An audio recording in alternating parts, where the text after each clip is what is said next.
ఇంకేముందన్న చెప్పండి, బాగా కష్టపడిన సీక్వెన్స్ ఏది, మీరు బాగా ఇరిటేట్ అయిపోయి కోపం వచ్చి కాదు కానీ ఇరిటేట్ షూటింగ్ నేను రాను ఇంకా నేను అదే చెప్పబోతుంటే మధ్యలో ఆపిండు.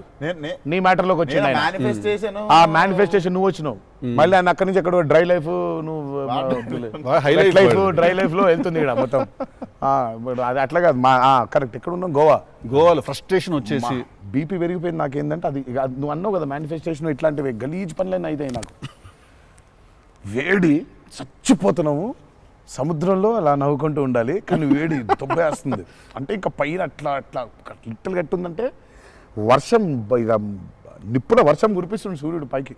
అట్లా కూర్చొని పక్కనే ఒక రూమ్ పెట్టిండ్రు, ఏసీ ఉంది అందులో. శివ పోతా, ఇంకా ఒక్క షాట్ అన్నా పోతా, నేను చచ్చిపోయేలా ఉన్నాను, నేను చచ్చిపోతా, నాకు ఒక్క సెకండ్ నిజంగా ఇంకా అబ్బాయి ప్రంతి పిల్లలు ఏమైపోయింది, నా జీవితం ఏంది, నేను చచ్చిపోతానా అని అయిపోయింది. ఓకే అన్నారు. ఇక అక్కడే లుంగి ఇట్లా తీసి, అఫ్కోర్స్ షార్ట్స్ ఉన్నాయి, ఇక షార్ట్స్తో పరిగెత్తిన లోపలికి పరిగెత్తి వెళ్ళి తలుపు అట్లా వేసుకోగానే ఒక్క సెకండ్ చల్లగా ఉండింది. బతికినాన్రా అని చెప్పి ఆ తలుపు వేసి అట్లా బెడ్ మీద అలా పడ్డాను, కరెంట్ పోయింది. సారీ నవ్వద్దు, నీ కష్టం పగవాడికి కూడా రాకూడదు, మీకు కూడా రావద్దు. నిజంగా నాకు కరెంట్ పోయింది. కరెంట్ పోయి నేను ఇంకా ఫోను, అమ్మ కరెంట్ పోయింది, ఇంటి దగ్గర జనరేటర్ లేదా, దరిద్రం చూడు. కరెక్ట్గా ఆ రోజే నిన్న ఆడు జనరేటర్ పాడైపోయింది. ఇప్పుడు బయటికి వెళ్తే ఒక టార్చర్, లోపల ఉంటేమో అవన్ అయిపోయింది ఇది. ఇక ఇప్పుడు నేను లోపల, ఇప్పుడు బయట ఒక చికెన్ లాగా ఫ్రై అయిపోవాలా, తందూరు అవ్వాలా, లేకపోతే లోపల ఇడ్లీ లాగా స్టీమ్ అవ్వాలా. ఈ మీమాంసలో సౌత్ ఇండియన్ ఇంకా ఏంటో, ఇంకా ఇది ఇంకా అసలు నా వల్ల బనీని చింపేద్దాం అనుకున్నా, అసలు నాకేం అర్థం అవట్లేదు. ఎందుకు జరుగుతుంది ఇట్లా? ఎందుకు ఇలా జరుగుతుంది? అసలు నేనేం పాపం చేశాను? ఇలా జరుగుతుంటే ఒక అరగంట పోయింది, 40 నిమిషాలకి కరెంట్ వచ్చింది. 40 నిమిషాలకి కరెంట్ వచ్చింది, షార్ట్ రెడీ అన్నారు. సరే ఇప్పుడు నేను చెప్తా, ఇంకా అవ్వలేదు.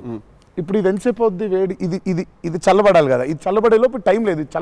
ఇది చల్లబడాలంటే ఆ రూము ఆ పర్టికులర్ మూమెంట్లో ఈజీగా 15-20 నిమిషాలు పడుతుంది. ఈలోపు షార్ట్ రెడీ అన్నారు. సరే షార్ట్ రెడీ కదా అని చెప్పి మూసిన కర్టన్ ఇట్లా తెరిచిన, షార్ట్ రెడీ కదా శివ ఎక్కడున్నాడని చూద్దామని. ఈ కర్టన్ ఇట్లా తెరిచేసరికి ఈయన రాజసుందర మాస్టర్ పరిగెడుతున్నారు నా రూమ్ వైపు.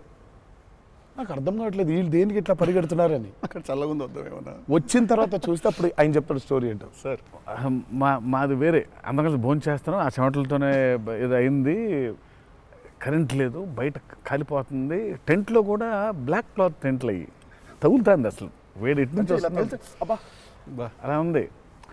మాదేంటి హీరో రూము, ఏసీ కట్టెలు వేసి ఉన్నాయి, లోపల జరిగే టార్చర్ ఇలాగా ఉందేమో అనుకుంటున్నారు మీరు అక్కడ. ఆ చిన్న దూరితే ఏదో అని. సరే కాసేపు రిలాక్స్ అవుతున్నారేమో, కట్టెలు వేసి ఉన్నాయి, ఇప్పుడు వెళ్ళి డోర్లు కొట్టి మరి తుఫాన్ వచ్చినట్టు బయట బాగోదులే అనే ఫీలింగ్లో ఉంటే వీళ్ళిద్దరు అట్లా వెయిటింగ్, ఇట్లా ఇద్దరు అలా వెయిటింగ్, కర్టెన్ ఎప్పుడు తెరుస్తాడా అర్థమైంది.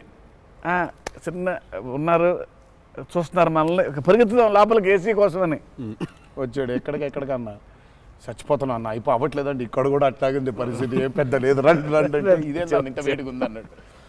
ఐ థింక్ మనం ఆ పేపర్ మీద రాసుకుని సెట్కి వెళ్ళి కెమెరా అంతా పెట్టిన తర్వాత కూడా we're all waiting to stumble upon one moment of honesty in that take. నా journey it's the same thing every day for every movie. మీకే తెలియదు మీరు అలా చేస్తారని? తెలీదు.